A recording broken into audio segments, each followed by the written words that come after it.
Alright, hi guys. I know everyone, tayo nasa mga bahay natin. This is because we're all quarantined or request by the government to stay at home. So, I think we should follow the government's request na tumuna tayo sa mga bahay natin. For me, I'm very fortunate that my studio is right at the back of my house. So, I can just walk in here and work on my own bike. Pero for you guys, rather than riding outside and risking getting infected, so much as well stay indoors. And alam ko for us athletes, it's very hard to stay indoors, especially if you love cycling, you want to go outdoor, ride your bike.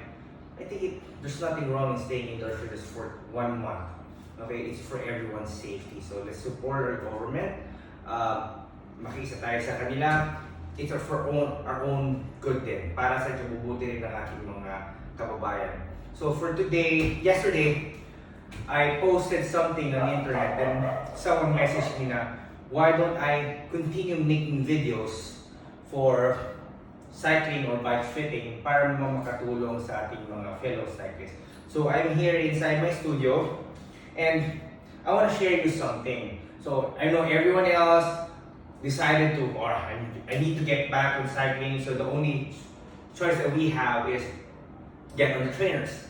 I know you guys hate trainers. I myself, I hate riding indoors. So but wala tayong choice here. We have to do it. For us to be healthy, to stay fit, we have to ride indoors. Yung iba, they're lucky they have treadmills. But for some, what we have is what we have, like indoor trainers lang. So what are we talking about today? So setting up your bicycle on the indoor trainer is very important. Most of the time, I get questions from my clients, or I get inquiries from my clients telling me that I tried riding my bike indoor on the trainers. I get too much pain on my shoulder. I get too much pressure on my hands. Or sometimes I ride my bike, I get too much pressure on my bun or pressure on my genitalias. So what's the basic rule when you want to make sure that you're riding indoors the correct way? The first important rule is, I know everyone knows how to set up the bike, is make sure that your bike is always level. How do you make sure it's always level? You want to start by measuring the center of the axle on the rear part of the bicycle. You want to make sure that the center of the axle in the rear part of the bicycle is exactly the same as the center in the front part of the bicycle. This is to make sure that the bicycle is in a level position. So once you're level, you can make sure that the weight distribution is in the correct position. So there's not too much weight in the front, there's not too much weight on the back. I know most of us have this. Alright? It comes in different levels. It's very good. But one thing I noticed, all bicycles has different heights in terms of the leveling of the bike. It doesn't mean if you have that, all bicycles will be level.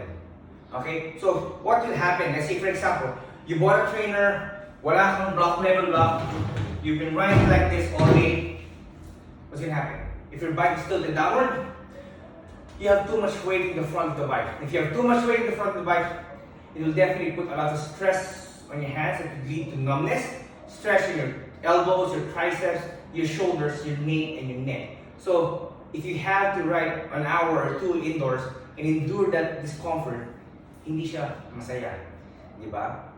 It's not fun anymore. Sometimes if you have too much pain, if you have too much weight in the front, your lower back has to work double time by preventing you from sliding forward. You start hurting your back. You start to have discomfort in your lower back. What if your bicycle naman is tilted upward? Let's say it's tilted too far up, like this. What's gonna happen? If you're riding with your bicycle tilted too much upward, you put a lot of weight on the saddle. Sasakit naman yung puwet mo. Then sometimes you put a lot of weight in the saddle, sasakit naman yung genitals mo. So the best thing to do is make sure you start with a level. And another tip from you guys, when you're riding indoors, yung padding natin medyo mainit. Walang hangin na tumatama ka dyan. Pag walang hangin na pumapasok, in between the saddle and the pads, it creates too much moisture. It could lead to chafing and sometimes mainit, mahapdi. So one thing you can do is you could use an electric fan or a fan, point it near your pads or near the saddle just to relieve the pressures there, just to make sure na merong hangin para may ventilation. And another thing is to prevent from having too much pressure on the saddle, too much pressure on the hands. You can try different hand positions and you can stand up every 5 minutes on the bike. Make sure don't sprint. Because if you sprint, you could risk on breaking your bicycle on the trainers. Just stand up to relieve the pressure in the genitals or to relieve the pressure in the hands and have a different position on the bicycle para mas tunggal kayo sa pag-indoor training nyo. So if you have any questions, I hope this one helped. Feel free to message me in the upcoming days. I'll be making other videos. This is to help everyone to, huwag naman para hindi tayo mag-work. Para mas maging fit pa rin tayo. Para at the end of this pandemic, we all go out in the house healthier, fitter, and mas na-enjoy pa rin natin. Okay? So thanks guys. I hope this helps. Remember, start by leveling your bike. Okay? If you're feeling too much pressure in the front, maybe the front is too low. If you're feeling too much pressure in the saddle, maybe the front is too high. So start to level the bike, and this will make your indoor riding more enjoyable. Thanks guys.